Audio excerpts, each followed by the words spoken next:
G'day ladies and gents, and welcome back to War Thunder. Today, we're going to be having a look at a bit of, not quite vintage footage, but it certainly is from a few patches back. It is definitely still relevant, and I think it's a little bit more relevant since recently with the 7th year anniversary sales, we'll be likely getting the Narval going on sale once again. The Narval is probably the best French premium that you can pick up. It's, in my opinion, it's my personal favourite by far. Not that I have any of the other significant ones, but it is one of my favourite indigenous French designs. And that's for a couple of reasons. Well, one obviously being the performance and the competitiveness. It is one of the better planes in general at 5.7. It certainly doesn't seem to be that much better than the BF-109K4, and thereby by extension the TAR 152s, the 335s, the P-47D. You sort of measure the dependency or the competency of a plane based on a certain one that you decide to be the quintessential plane for that battle rating. For example, the BF-109G2 Trop for 4.3, the King Tiger for 6.7. You know, these tanks and these planes sort of mark out what is an ideal plane or tank for that battle rating based on what is better or worse than that tank or that plane. And in this case, the Narval is somewhere in between. I wouldn't specifically say that it is amazing, although it does have some areas where you might not think that it does shine, but it really, really does absolutely shine through. This particular battle here, you'll see exactly what I mean. The Narval isn't a particularly impressive plane by any means, but there are some little things that you can pull off in the Narval that make it, for me, one of the best planes in the entire game. Not only that, but you have 6, not 50 cals, but MG151s, which are quite literally, in my opinion, my humble opinion as a War Thunder player, the best 20mm cannons at prop tier. That's not counting the American revolver cannons, I know, but the MG151s are, in my opinion, the best World War II cannons in the game. They certainly beat out Hispanos and Schwacks. They certainly beat out the Japanese 20mm, the Ho 5s, and the naval equivalent, I can't quite remember. But I really think the Narval is just quite special in certain areas. It has a kind of close place to my heart as well, because I personally, when I got this plane, I hated it. I absolutely despised it. And it just did not do anything. K4s absolutely shat on it every single game. And then it got an air-spawn. And a few years later, I actually purchased this plane with my own money. As for those of you who don't know, I can request planes and Gaijin will give them to me. And this is pretty much for any tier. So I could have asked them for this, but I bought it with my own money. I absolutely love the Narval at this point in time, simply because of that air spawn. You use that air spawn to get to altitude, side climb off a little bit, don't follow the 288s like my teammates are doing there. And if you have an altitude advantage, you're golden. There is absolutely nothing that can stop you. This plane is the king of altitude dogfights if it has an advantage. If it doesn't, then you are going to struggle, because it doesn't really do anything remarkable. Although it does retain energy fairly well, it is relatively fast, and it sort of rolls and turns okay, and it's got good guns. The Narval sort of sits itself in a middle ground, and like I said, it doesn't really do anything especially well. But if you are above your enemies, which seems to be the case here. You can see the 109s, which have just disappeared, which, you know, they kind of shouldn't be, but they disappear anyway, Gaijin.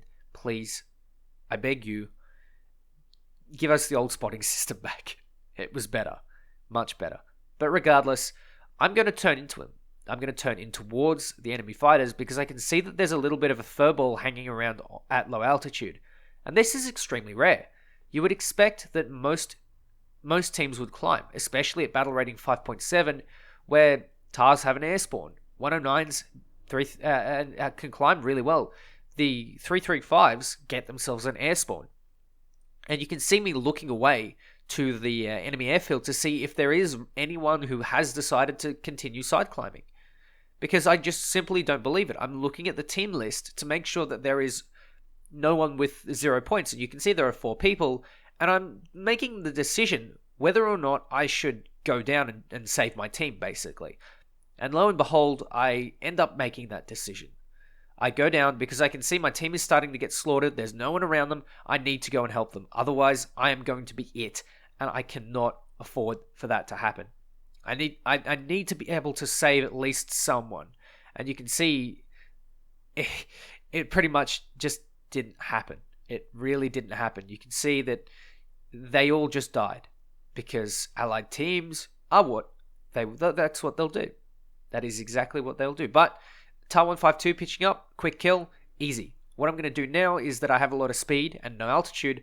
I'm going to keep my weapon and I'm going to put myself into a sort of vertical climb and keep my speed up. I'm doing a gentle turn, just very gently using my keyboard controls to avoid bleeding too much energy so I can go and help this Sea Fury. Now, Sea Furies, in my opinion, are garbage. I don't think they're a good plane at all. And so this plane needs as much help as he can get. Someone's already been shot down and a Spitfire shoots down 190. So we're in a little bit more of an advantage here, but we need to make that advantage count. Every single man needs to be able to get more than 1 kill. And that's basically how we're going to win this. So you can see the 190 here, and I'm going to shadow him a little bit. I'm going to sit underneath him so that if he wants to dive, he's going to have to dive vertically, and that'll, cause him to waste speed or reduce his throttle. And instead of going for me, he's going to go for the Spitfire. So I'm going to turn around a little bit gently. You can see I'm just tapping the elevator there and trying to keep as much speed as possible. The Narval at medium altitudes is insane. It's really, really strong. If you manage to get a couple of enemies below you and a couple above you, and you have speed and about 3,000 or 4,000 meters of altitude, you are one of the most deadly planes at this battle rating. The speed gives you enough energy to bleed a little bit and turn, and you can outturn BF-109 K4s in some circumstances. In other circumstances, you can potentially outroll Focke-Wulfs and out-dogfight Focke-Wulfs and out-boom and zoom Focke-Wulfs. Obviously, this isn't always the case, but if you have the correct circumstances, you are at an advantage because you have just that little bit of turning ability that you need. The Narval is very heavy. It is a very heavy fighter, but when you combine it with speed, it turns into some monster that you really, really shouldn't be second guessing or shouldn't be underestimating. 190 here is very, very slow, and you can see that I'm going to zoom climb all the way up and try and get him. I'm going to use my 20mm cannons, and here we go. I can get a couple of hits. Only now I'm stalling out at 150 kilometers per hour. You would think that is really, really, you'd think that that's pretty garbage, to be honest. But for a fighter this big, it's actually quite remarkable. Normally, a plane like this would stall at 200 or 180 kilometers per hour. Take the DO 335, for example. Of course, it's got an extra engine. It's humongous chungus. But if you look at it and compare it by wingspan, for example, this plane really, really does have something to shine. You can see I can now go into a defensive flying engagement against this 190D, who's gone for the Spitfire, which is probably the wiser choice, but again, underestimating the power of the Narval. I've managed to keep up a little bit of speed. I'm only doing around 200 and something kilometers per hour, but I am keeping it. I'm managing to stay at that speed, and that is where the Narval is good. It just manages to keep speed if you play it right. If you're gentle on the controls, if you do some stuff that's not going to ruin your aircraft. And you might think, well, it's now a 2v2. What are we going to do? The Germans have the altitude advantage. But that doesn't matter because I'm in a Narval. And I know that if the 190s take too much speed, they will end up compressing and I will be able to get to my optimal turning speed. There is a speed at which you turn the best. And the Narval seems to have a slightly higher one than the 190s, And you can see that he just scrapes past and I just can't get the guns on. So we're going to go for a little bit of a patient play here. Take the altitude and take a little bit of turning. Start the turning nice and early and get out of the way of those guns. The D13 has really good guns. Roll back and I can open up, and I open up with a beautiful crit here on this D13. And the D13 is really, really strong. It's got really good high altitude performance rather. But since I've crit him, I can run him down. And whilst he dives quite well, I can also dive with him because I'm a heavier fighter. I'm not a heavy fighter as such, but I am a big thick boy, if you will. The plane itself, like you can see, I'm packing on the speed, and this is where you can really, really take Focke-Wulf 190Ds for a little bit of a brown alert moment. He's shitting himself now. There is nothing he can do. He's going to end up flying himself into the ground because he's tried to defensive fly outside of my guns. But the high-speed turning is absolutely fantastic on the Narval. There's nothing you can do if you're a Focke-Wulf D caught on low energy and being dived on. English is hard. If you're being dived on by a Narval, that is its niche. And if you find Dornier 335s, you find Focke-Wulf 190s, BF 109s, you name it, Russian fighters, Yaks, and Lavochkins, you can really, really lay the hurt on these fighters. And you might be thinking, sure, I've only gotten 2 kills, but you wait, and there's a little other ace that the Narval has up its sleeve. We'll get to that a little bit later, but here I am again, keeping my energy, gentle turns, and in some respects, this plane plays extremely well when 2v2 or 4v4 or any multiple engagement situation. It isn't great on its own against like 3 enemies like the P-47M can be, but by God, when you have one enemy distracted, it is so easy to clean them up. And then with the good roll rate, you can follow 190Ds without a problem. He's caught on low energy, and I have 6 20 mils that I can just absolutely use to spray him down. I have so much energy here that I'm overshooting, and instead of sticking to him, I'm going to go vertical, convert that into a bit of altitude, and then re-dive on him. And there is simply nothing that he can do. I'm spraying a little bit, but I still managed to get a nice little pick. If you're in a multiple engagement situation, the Narval is proven to be a very strong and capable machine. I have another game on the channel, actually. This isn't the first time I've covered the Narval, and I don't think it will be the last. But I spent the game with my mate Blaze, and we managed to get, I believe, 8 kills between us. I can't quite remember, but I'm pretty sure I managed an ace, and it wasn't looking good at the start. But if you lose that initial altitude fight at 8,000 meters, which in most cases you might, especially considering that you're fighting TAR 152s and BF 109K4s and Dornier 335s, which are high altitude monsters to say the least. And you might even come across things like the LA9, which at medium altitudes is okay, but you will constantly find high altitude pressure. The VK107 is a good example. It sits at the same battle rating, for God's sake.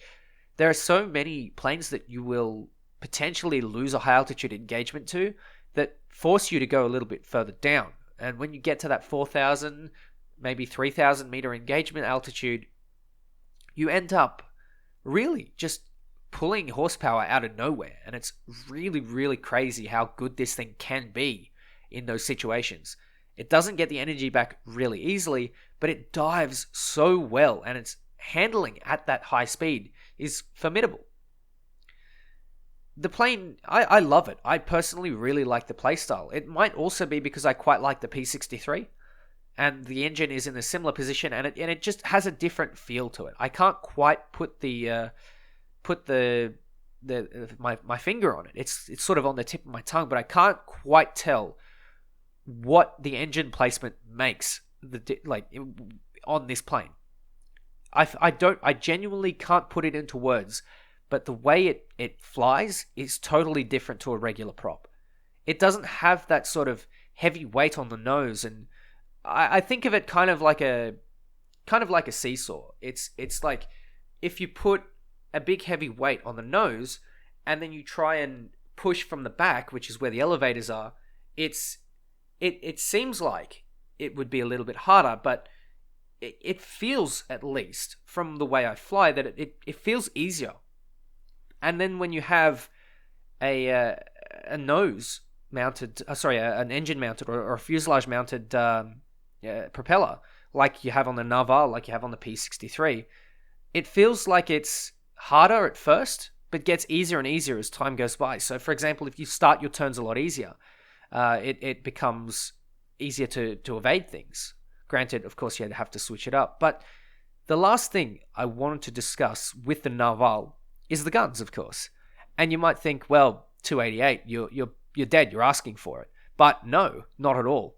Set that thing on fire, dispatch of it with 6 151s. You can come from almost any angle and absolutely smash bombers like that. Obviously, you're going to need to spend some time climbing to get to them. But the Narval exceeds in bomber hunting and medium altitude engagements. Not only that, but you have some stuff that you can use maybe 1,000-pound bombs for, tank RB. But honestly, I feel like it's a better air RB plane. And I just keep it in air RB. It's one of my favorites. And honestly, with the discounts coming up, it's probably not a bad time to buy it. You can pick it up for cheap, and if you don't like it, it's not a massive waste. But anyway, ladies and gents, thank you very much for watching. Take care, and I'll catch you next time.